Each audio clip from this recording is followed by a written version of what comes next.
There we go. Okay, so let's take a look at number 4 here on the homework.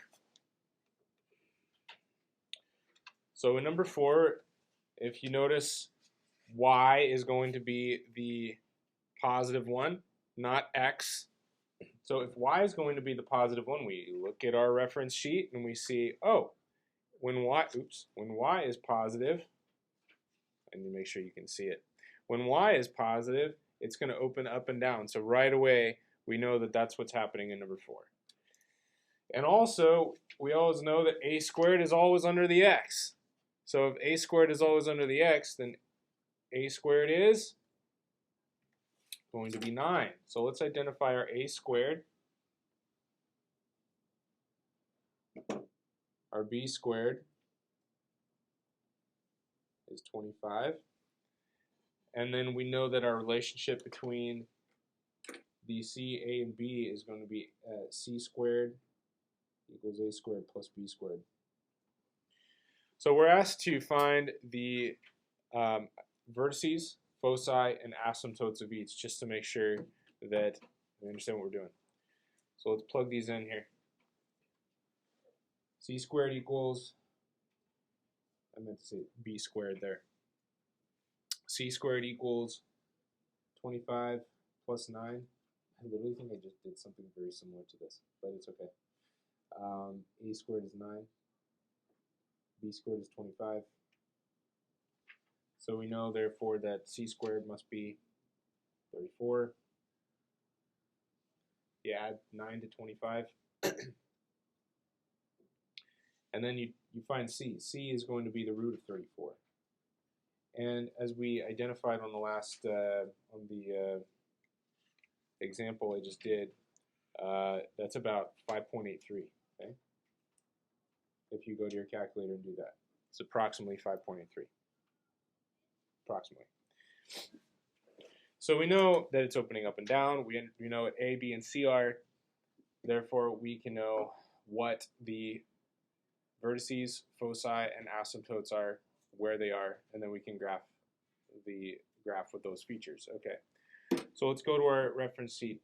We see on our reference sheet that the vertices are 0, b and 0, negative b. Okay, so that's interesting. Well, that means that it's going to be up in the y direction. So these are on the y-axis. All right, so 0, b, well, what's b? A is 3, b is 5. If we just take the square root of the a squared and b squared. So 0b and 0, negative b means 0, 5, and then 0, negative 5 for the vertices.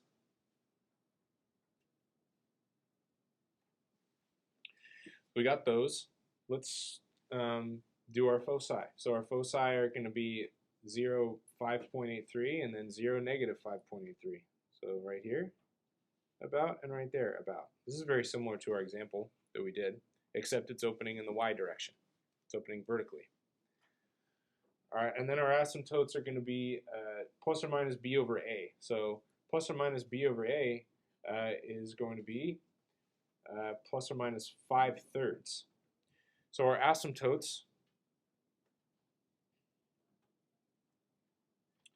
are y equals plus or minus 5/3 x. This is representing two linear equations.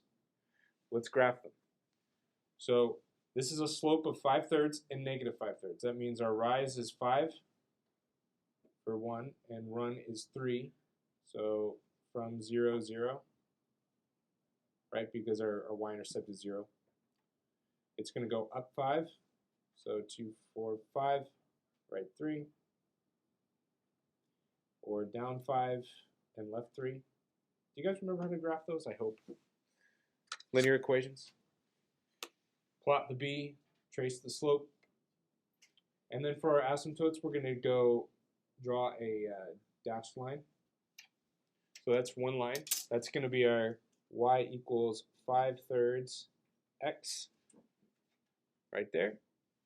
And And then our other asymptote is going to be negative 5/3 x, so down 5 and right 3. Down 5 and right 3, or left 3 and up 5. And dashed line on that.